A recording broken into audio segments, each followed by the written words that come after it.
มาค่ะทุกคนกินก๋วยเตี๋ยวเรือรังสิต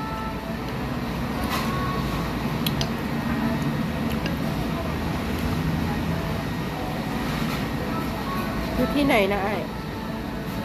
คลองสองหรือคลองสองหรือคลองสามคลองสามอยู่ที่คลองสามนะคะทุกคน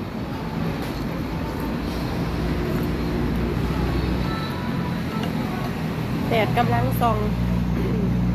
ว่าจะไปนั่งตรงติดน้ำนะคะ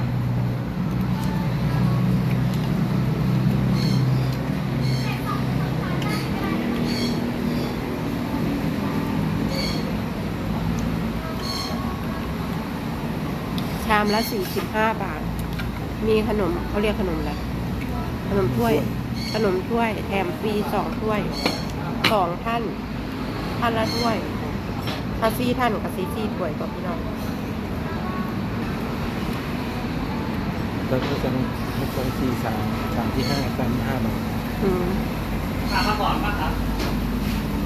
ครับผมเสร็จอะไรถ้าสั่งอันนี้4 ถ้วยพี่น้องเนี่ยก็จะได้โปรพิเศษชามต่อไปชามละ5 บาทแต่ว่าเขากินมาเปิดบานนั่น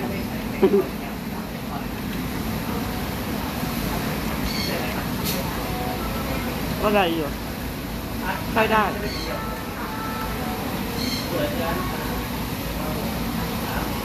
มันเป็น15ได้พิเศษ15 บาททุกอย่างเนี่ย